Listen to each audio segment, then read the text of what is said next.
नमस्कार मित्रांनो, स्वागत आहे तुमचं आवड गणिताची या चॅनल मध्ये। आज आपण बघतो linear equation in 2 variables class 10 चे important questions for board exam साठी। म्हणजे बोर्ड एग्जाम साठी जे 1 मार्क्सचे जे क्वेश्चन्स आहेत लिनियर इक्वेशन इन 2 व्हेरिएबल्सचे ते आज आपण एक्सप्लेन करणार आहे।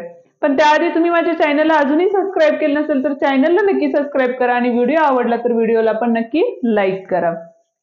तर आता बघा पहिला क्वेश्चन आता बघतोय आपण। तर पहिला जो क्वेश्चन आहे त्यात काय दिलेलं आहे बघा, to draw the graph of 4x plus 5y is equals to 19 if x is equals to 1 is taken, then what will be the value of y?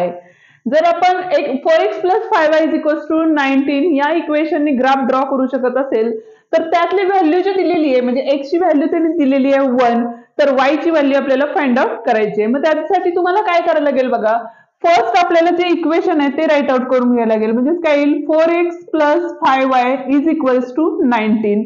पण गिवन देताना त्यांनी काय केलेलं आहे तर x is equals to 1 दिलेलं आहे आणि ते 1 आपल्याला ह्यामध्ये काय करायचं सबस्टिट्यूट केलं तरच आपल्याला काय निघते y ची व्हॅल्यू निघते।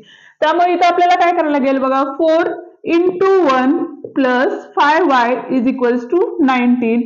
आता हे 5y तसेच राहतील, हे 4 1 जा 4 होते ते इकडे आल्यानंतर 19 ला काय होतील मायनस होतील, म्हणजे तिथे किती आलेले आहेत 15।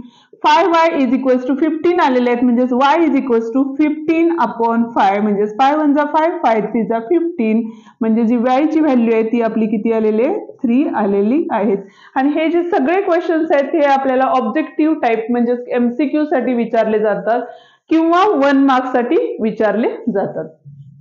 तर नेक्स्ट क्वेश्चन आहे बघा, for the equation with variable x and y if आपल्याला काय करायचं for the equation with variable x and y if dx is equals to 26 दिलेलं आहे, dy इज इक्वल्स टू -39 दिलेलं आहे, d इज इक्वल्स टू 13 दिलेलं आहे and then find the value of x। म्हणजे आपल्याला इथं डिटर्मिनंटची जी मेथड आहे डिस्क्रिमिनंट मेथड, ती डिस्क्रिमिनंट मेथड यूज करायची आहे। त्यासाठी x चा जो फॉर्म्युला आहे आपला तो x चा फॉर्म्युला काय आहे x is equals to dx upon d हा फॉर्म्युला आहे आपला। तर dx ची व्हॅल्यू होती आपली 26 आणि d ची जी व्हॅल्यू होती ती किती आहे आपली 13 आहे। म्हणजेच x इज इक्वल्स टू किती असणार आहे आपल्याला 2 जा म्हणजेच 2 जा 13 2 जा 26 म्हणून 2 आलेले आहे। जर इन केस तुम्हाला असं y ची व्हॅल्यू विचारली तर आपल्याला इथं काय करावं लागेल y चा फॉर्म्युला वापरायला लागेल। म्हणजे dy upon d, dy means किती आहे आपले -39 आहेत आणि d किती आहेत आपले 13 आहेत, डिवाइड केले 13 3 जा 39 पण एकाला मायनस साइन आहे त्यामुळे आन्सरला काय असणार आहे तुमचा मायनस साइन असणार आहे। म्हणजे y ची व्हॅल्यू इथं काय असणार आहे तुमची -3 असणार आहे। थर्ड वन क्वेश्चन बघा, तर इथं काय सांगितलेलं आहे which of the following is the linear equation in 2 variables. आता लिनियर इक्वेशन म्हणजेच काय तर लिनियर इक्वेशनच्या मध्ये 2 व्हेरिएबल्स असतात, इन 2 व्हेरिएबल्स मध्ये 2 व्हेरिएबल्स असतात, एक x एक y किंवा कुठलेही असू शकते a b c d काही असू शकते m n। तर आता त्याची जी रेस टू पॉवर राहते रेस टू पॉवर ती असती 1 1 असं असेल तरच ते काय असतं लिनियर इक्वेशन असतं। आता जो फर्स्ट ऑप्शन दिलेला आहे त्या ऑप्शन मध्ये बघा x upon 3 plus 5 upon y दिलेलं आहे इज इक्वल्स टू 6। हे जर आपण सॉल्व्ह केलं तर इथली जी व्हॅल्यू येणार आहे ती काय होणार आहे आपली xy म्हणजे क्रॉस मल्टिप्लिकेशन करायला लागेल 5 3 जा 15 होतील आणि ह्या 3y नी इकडे मल्टिप्लाय केले तर म्हणजे 18y येतील। पण आपले जे लिनियर इक्वेशन आहे त्यामध्ये xy ची टर्म येत नाही त्यामुळे जे फर्स्ट जो ऑप्शन आहे तो इनकरेक्ट ऑप्शन आहे। नेक्स्ट मध्ये देताना बघा रेस टू पॉवर आपली इथे किती दिलेली आहे स्क्वेअर दिलेला आहे म्हणजे सेकंड ऑप्शन पण हा इथे लागू होणार नाहीये। थर्ड वन मध्ये x plus 2y is equals to 5 minus 3y दिलेलं आहे त्यांनी। जरी हे सॉल्व्ह केला तर रेस टू पॉवर तर सगळ्यांच्या 1 आहे त्यामुळे पॉसिबिलिटीज आहे त्याच्या।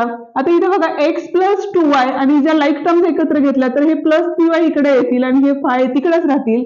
हे x ऍज इट इज तसेच लिहून घेणार आहे like terms 2y plus 3y म्हणजे किती आलेले आहेत 5y इज इक्वल्स टू 5 म्हणजे हा ऑप्शन काय करेक्ट आहे का तर ax plus by is equals to c हा आपला लिनियर फॉर्मचं इक्वेशन आहे। त्या थ्रू जर विचार केला तर x plus 5y is equals to 5 हे आपलं काय आहे लिनियर इक्वेशन आहे। लास्ट वन जर बघितलं तर रेस टू पॉवर 2 आहे इथं आणि लिनियर इक्वेशनची पॉवर ही ऑलवेज 1 असते त्यामुळे हा फोर्थ ऑप्शन पण इनकरेक्ट आहे। म्हणजे करेक्ट ऑप्शन आपला थर्ड वन आहे x plus 2y is equals to 5 minus 3y हे करेक्ट आन्सर आहे। आता डिटर्मिनंट दिलेलं आहे 3, 5, 2x is equals to 2, then find the value of x. Determinant solve करताना काय करायचंय आपल्याला, तर क्रॉस मल्टिप्लिकेशन करायचे आणि देन सबस्ट्रॅक्शन करून इज इक्वल्स टू 2 हे आन्सर येतं. म्हणजेच बघा 3 into x minus 5 into 2 is equals to 2 आहे. ठीक आहे, तर बघा हे 3x तसेच राहतील, मायनस 5 2 10 इज इक्वल्स टू 2, म्हणजे 3x is equals to 2 plus 10. आता 2 प्लस 10 म्हणजेच किती झाले, 3x इज इक्वल्स टू 12 झालेले आहेत. 3 मल्टिप्लाइडला आहे, तिकडे गेल्यानंतर डिवाइड मध्ये जातील, म्हणजे 12/3 येईल, म्हणजे x इज इक्वल्स टू 3 4 12 म्हणून काय आलेलं आहे आन्सर इथलं 4 हे आन्सर आलेलं आहे डिटर्मिनंट सॉल्व्ह करून.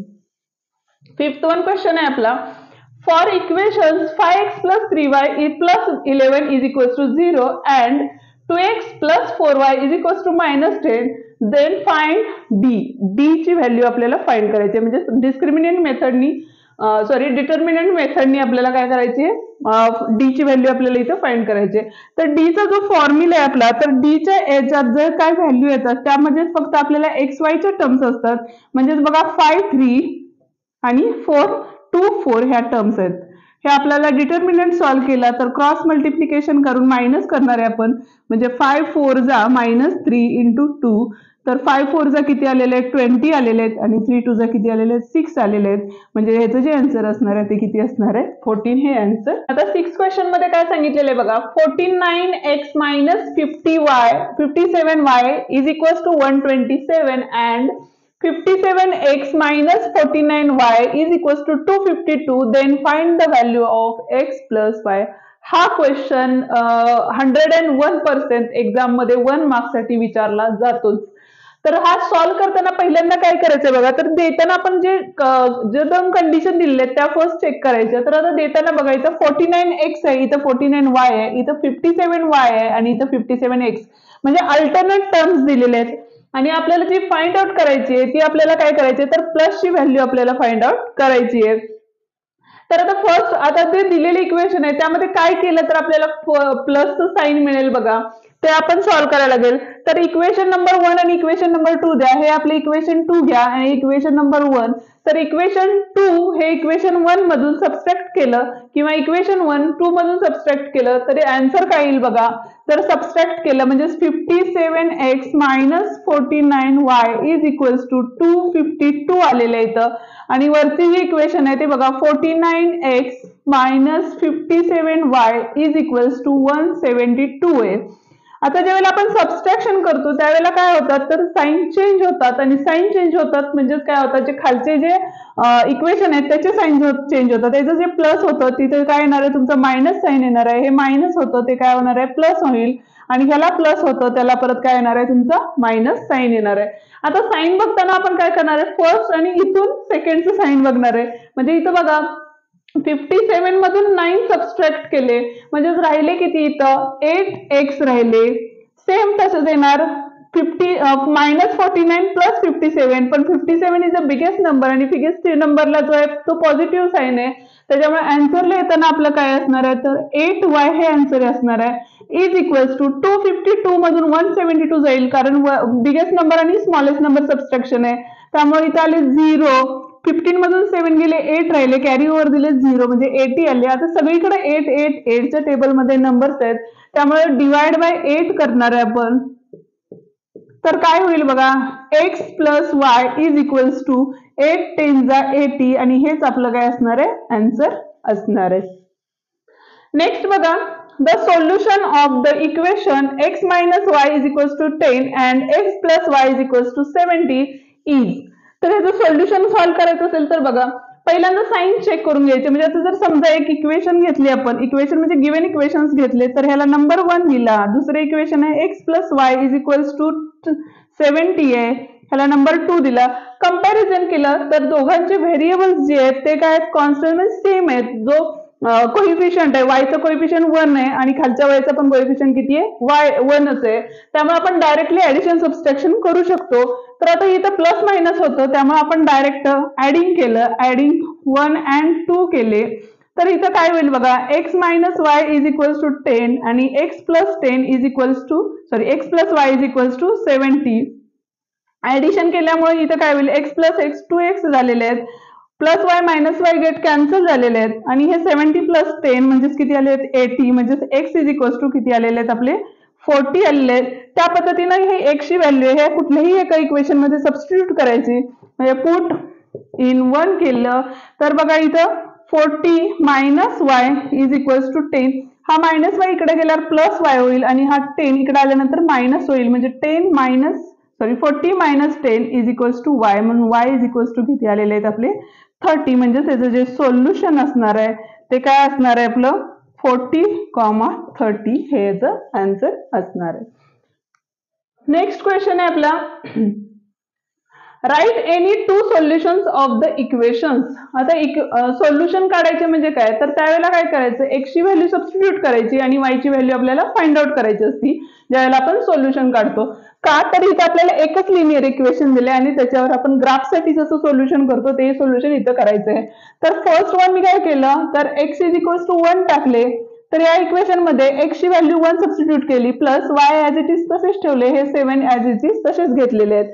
हा जो प्लस 1 होता तो इक्वल साइनच्या इकडे गेल्यावर काय होणार आहे 7 मायनस 1, म्हणजे वाय इज इक्वल्स टू किती आलेले आहेत आपले 6, म्हणजे फर्स्ट सोल्युशन काय आलेलं आपल्याला तर 1,6 आलेलं आहे, सॉरी येस 1,6 आलेलं आहे.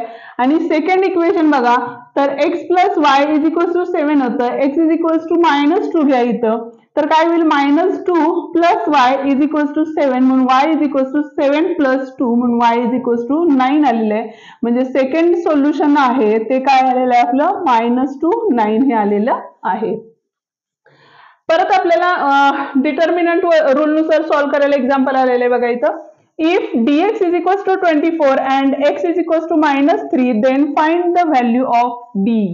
d ची व्हॅल्यू आपल्याला इथं फाइंड आउट करायची, पण त्यासाठी कुठला फॉर्म्युला यूज करायला लागेल, d च्या फॉर्म्युल्यासाठी dx दिलेलं आहे, d फाइंड करायचं आहे, x दिलेलं आहे, म्हणजे x चा फॉर्म्युला आपल्याला यूज करावा लागेल. जो x चा फॉर्म्युला म्हणजे काय आहे, x is equals to dx upon d आहे. x किती दिलेलं आहे आपल्याला, तर -3 दिलेलं आहे, इज इक्वल्स टू dx किती दिलेलं आहे 24 दिलेलं आहे, आणि अपॉन काय असणार आहे आपला d असणार आहे. d डिवाइड मध्ये होतं, इकडे आल्यावर मल्टिप्लिकेशनला जाईल आणि हे 3 मल्टिप्लाइड होतं, इकडे गेल्यानंतर डिवाइड मध्ये जातील, म्हणजेच बघा d is equals to 24 upon -3, म्हणजे 3 8 24, आणि डिवायडेशन मध्ये एकाचं जरी साइन मायनस असेल तरी आन्सरला साइन काय असतं मायनस असतं. Next question, if a upon 4 plus b upon 3 is equals to 4, write the equation in standard form. Standard form म्हणजे काय, लिनियर इक्वेशनचा जो फॉर्म आहे आपला ax plus by is equals to c, त्या फॉर्म मध्ये आपल्याला राईट करायचे. तर आता इथं काय होईल बघा, क्रॉस मल्टिप्लिकेशन करावे लागतील, म्हणजे 3 into a म्हणजे 3a आले, plus 4 into b means 4b आलेले आहेत, अपॉन 4 3 जा 12 इज इक्वल्स टू 4. इथं मी डिनॉमिनेटर सेम करून घेतलेलं आहे. आता आपल्याला करायचंय, हा जो 12 होता डिवाइड मध्ये होता, इकडे गेल्यानंतर मल्टिप्लाइडला जाईल, म्हणजे 3a plus 4b is equals to 12 into 4 करावे लागेल इथं. Next 3a plus 4b is equals to 48, हे काय असणार आहे त्याचं आन्सर, म्हणजे हे आपलं काय आलेलं आहे स्टँडर्ड फॉर्मचं इक्वेशन आलेलं आहे. हा व्हिडिओ इथं संपत आहे. या पुढचा व्हिडिओ असणार आहे तो 1 मार्क्सचे क्वेश्चन्स असणार आहेत किंवा 2 मार्क्सचे क्वेश्चन्स आपण घेऊन येऊया. व्हिडिओ आवडला तर व्हिडिओला लाईक करा, चॅनलला सबस्क्राईब करायला विसरू नका. थँक्यू.